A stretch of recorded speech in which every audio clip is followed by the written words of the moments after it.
gwapo mo ngayon. Ganun talaga. Ras, Wala ding mangyayari. Sige na bro. what is the impact of this? My God, Ras. Salamat.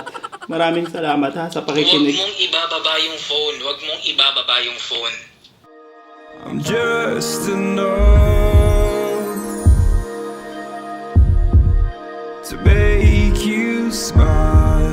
Hi guys! Welcome back sa aking channel. It's me again, Raz Castillon. Ilang araw pa lang yung nakakalipas guys at sobrang na-miss ko kayo. Kaya andito ako ngayon. Susubukan nating mag-prank sa mga kakilala natin sa Facebook. At tingnan natin kung anong mangyayari. Hindi ko alam kung magiging successful to. Pero itatry natin. So guys, ngayon tatawagan naman natin si Amir Walid. Dahil kamakailan hindi kami nag-uusap. So check natin kung mapaprank ba natin siya. Busy ata. Hello? Hello, assalamualaikum. Waalaikumsalam. Careful hal. Busy ka ba? Mapiyabon, alhamdulillah. Hindi, ano lang ako, mag-change lang ako ng diaper sa patient. Pero okay lang naman. Actually, kaninang umaga pa talaga. Kaninang umaga pa ako hindi kumakain. Nahilo na nga ako ngayon bro, kakaisip. It's about? May nagbabanta sa buhay ko dahil hindi ko alam. Nanghiram kasi ako ng pera dati. Bro, Magkano yung hiniram mo sa kanya? 4,000? 5,000? no. It's a big amount. Bro, I owe them 30,000 reals. And then, 30,000 real, magkano yung nabayaran mo? Konti pa lang, nasa 5K pa lang. I have 5,000 here. Pwede naman ata silang pakiusapan na pwede mong paunti-untiin. Yun nga eh. Oh. Sino pang nasabihan mo dito? Wala bro, ikaw pa lang. Hindi ka pwede Kakaisip ko. pumunta dito sa akin para kumain tayo sa labas. Ako bumabalik yung sakit ko dati. Natatakot ako kapag nasa daan ako parang may sumusunod sa akin. Baka madisgrasya pa ako or ano. So, teka. Kung ang remaining balance mo is 25k, yun na yun? Talagang pagbabantaan na nila yung buhay mo for 25k lang? I just need guarantor. Tapos, ibibigay ko sa kanila.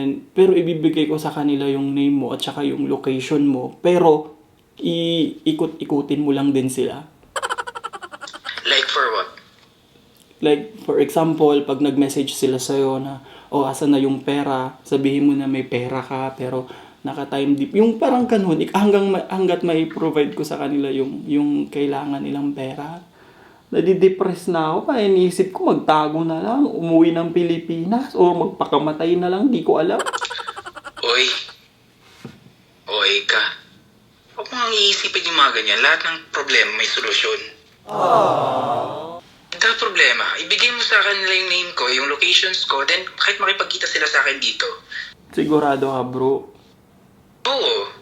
Papuntahin mo sila dito sa place ko. We talk. Sa bagay, nandiyan naman yung mga amo mo, di ba? Kung Saan ka halimbawa, pupunta? Saan ka ngayon pupunta? nakapunta siguro akong Kubar, bro. Alcobar. Oo. Pwede ko bang iwan sa'yo, bro, si Rookie? Patong-patong na nga itong mga naiisip ko eh. Are you crying? My God. Kasi hindi naman tumatahol si Rookie, bro eh. Teka, yung mga kaibigan mo, hindi ba pwede sila kay Rookie? Babalikan ko din naman siya, bro. Bigyan na lang kita ng hadiah pag kukunin ko si Rookie. Ako walang problema sa akin. I love dogs. Kawawa naman yung aso. Mas maganda may mag-aalaga sa kanya. Like for example, yung sila Ma'am Roche. They have a good heart. Pwede mo bang kunin si Rookie dun sa bahay, bro? Ngayon? Kung pwede mo ba siyang kunin dun bukas? Pwede ka ba? Teka. Inshallah. Sige. Send me yung location. Di ka takot sa aso, bro, ha? Baka makagat dun si Rookie. Hindi naman. Medyo takot. Hindi rin kasi ako nakapag-alaga ng aso. Hindi pa naman yun na outdated dapat Hindi na. sila antivirus. Anti-rabies? Anti-rabies, my God. Oo. Pero hindi naman siguro. Pero pag may mga pumapasok, tumatahol siya. My God, may phobia ako sa aso. Sabi mo kanina, you love dogs. I love dogs. Yung mga nakikita ko sa Facebook. Tsaka nakikita ko kay Rookie sa mga images sa'yo. Pero may phobia ako sa aso when I was in grade 6. Kasi hinabol na ako ng aso. Pumunta ako sa bahay na kaklase ko, then hinabol ako ng aso. Pero kasi yun, asong kalye. Unlike sa aso mo, syempre okay naman yung aso mo, pero my God, hindi siya na anti-rabies. Kasi kung may kulungan si Rookie, it's okay. Kaya pag wala naman, nakakatakot kasi baka makagat ako kasi baka manibago siya sa mukha ko. May kulungan siya, pero walang harang. Yung kwan lang, yung parang basket lang. My God, Raz, takot ako sa aso. My God. Bakit pag nakagat ka, anong mangyayari ba? Hindi pa naman niya ako nakakagat kahit kailan eh. Siyempre, kapag nakagat ka ng isang aso na hindi pa siya nababakunahan, may possibility na magkaroon ng transmissions ng saliva niya through your system. Tapos ano mangyayari Then, sa'yo? My God, pwede mo ikamatay yun, alam mo ba? Pero hindi ka muna mamamatay. You need, magsasuffer ka muna. Paano Magsasuffer ka muna in the hospital. Never ako nagkaroon. Sabi mo kanina, you love dogs.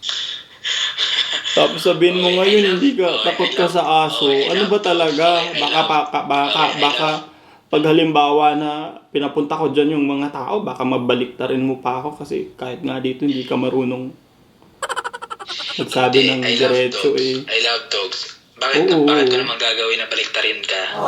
Kung pwede naman dahil sa magandang usapan lahat. Baka biglang bigay ko sa'yo lahat ng ibo. Oh bro, nasa Alcobar. Sinabi ko nasa Alcobar ako. Sabi mo, ay nasa Alcobar po yan. Baka katulad ka. Kaya nga ayokong tumawag ng iba dahil baka katulad ka din nila. Hindi ka mapagkatiwalaan. Hindi mangyayari yun. Hindi mangyayari yun. Sabihin ko na lang sa kanila na hindi pa po siya nababakunahan ng isang taon. Di ba magkaibigan tayo? Oh. Naiintindihan mo naman yung nangyayari sa akin, di ba? Oo nga, naiintindihan nga kita. Kaya nga, I'm talking with you right now kahit naka-gloves ako at meron pa akong nakikita mo naman, Bro, pending pa tong kung- pag-change ng diaper because I am very, very serious about your issue. Serious akong makinig sa'yo kasi that is serious issue, Raz. Kung Hindi sakali, siya basta-basta. bro, ang sakali bro, kaya mo ba silang bayaran bro ng 25,000? 25,000. Reals? Pwede siguro kung magbebenta ako ng mga alahas. My God. It's hard, pero... My God. Are you sure with this? Pero kaya mo nga bro, kaya mo Sige, bang pati. i-provide yung 25,000 bro kung sakali? Let's think about it. Let's think about it. Kaya mo, like, I want to Sige, know, sige. kaya mo ba? Kaya mo ba Let's kasi, think muna. Siyempre, hindi naman ganun kadali magbenta ng alahas dito. 20 yung alahas mo nasa mga magkano yung worth? Mga meto ba? Grabe, Mga 25K. dami mo palang pera, no? So kaya mo yun bro, pero okay lang ba yun sa'yo bro, maubos lahat ng alahas mo, tapos hindi ko alam kailan kita mababayaran? Hoy, huwag ka nga magsalita na ganyan. Bayaran mo ako, syempre. Grabe to. O kung wag na lang bro, wag na lang ko na lang din silang bayaran lahat. Tapos umuwi na lang ako sa Pilipinas na bangkay. Nakikita mo naman yung mga Facebook ko, no? I-message mo na lang yung ate ko, bro. Raz, Wala ding mangyayari. Sige na, bro. what is the impact of this? My God, Raz. Salamat. Sige, ganito. Provide natin yung 10K. Provide natin yung 10,000 SR. Sige na, bro. It's okay. It's okay. That's your money. Salamat, bro, ha? Paalam na lang, ha? Raz, Pasensya ka na Raz, sa... kung ayaw mo magkagalit Pasensya tayo, ka na sa kung ayaw akin. mo magkagalit tayo, huwag mong ibababa yung phone. Huwag mong ibababa yung phone. Salamat. Bye. Sabi niya, Rasa.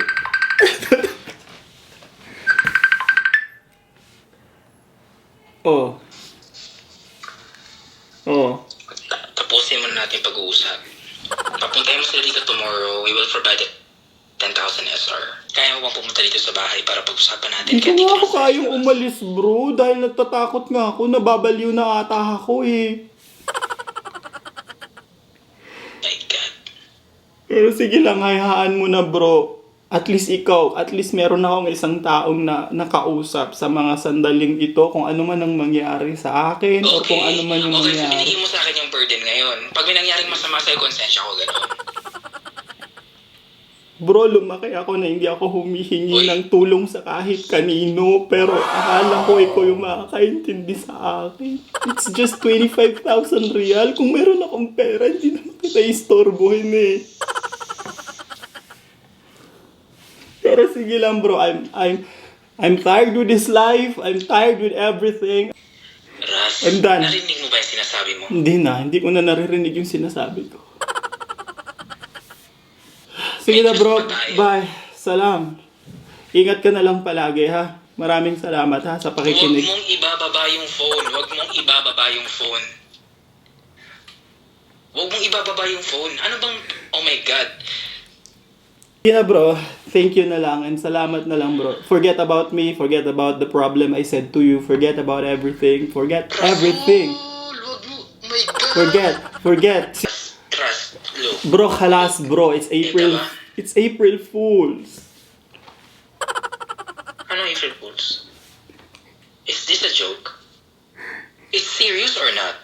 Kasi if it's not serious, wallahi you're bad. My God, Ras. Wallahi biniktima mo ako ngayon. My God. Bro, salamat ha. My God, Ras. Grabe, ang dami mo palang alahas dyan sa inyo ha. My God, Ras Castillon. Wallah, aladim ka sa mamila, hindi kita mapapatawad pag nagkita tayo. Promise yan, promise. My God, my heart. Oh my God, are you recording right now? Are you? Fuck.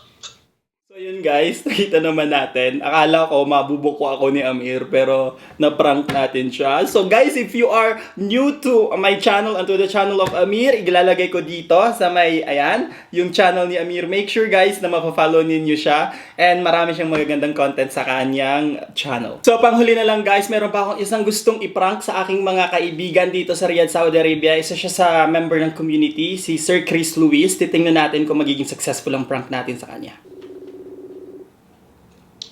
Hello sir, kamusta?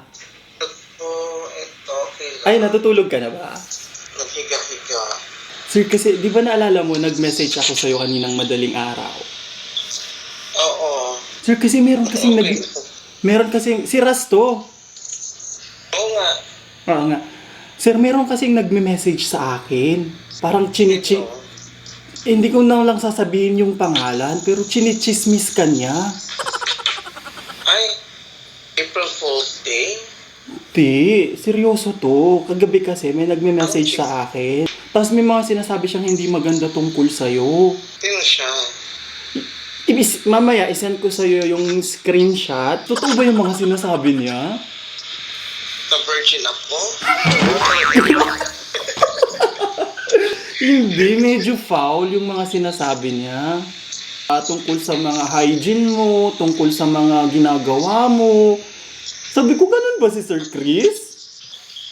Ang mga hygiene talaga. Oo, kung ano-ano nga yung mga... Sabi ko, Nakalinisan ko, nahiya kaya ang dito. ano? Hindi, pero seryoso. Sabi niya, wag kang lumapit dyan kasi mabaho daw yung bibig niyan. Mga ganun. Ay, baka naubusan ako ng toothpaste. Kasi ganyan talaga ang mga famous. Charot. Ay, hindi naman totoo na mabaho yung bibig mo, sir, di ba? Baka mabaho siguro that time. May kinain akong maraming garlic. Tawag daw, pag meron daw mga party sa community, inuuwi mo daw yung mga gamit. Sabi ko, even though nung MNPSA, nung kay Tito Art, di ko alam kung nandun si Sir Chris, pero madaming nawala. Naloka naman ako sa iuwi ang mga gamit. Yun nga, sabi ko, bakit ka, pero hindi naman totoo ba? Hindi nga ako nanood noon kasi di ba may event kami noon. Anong sabay pa nga nun. So, negative ka doon.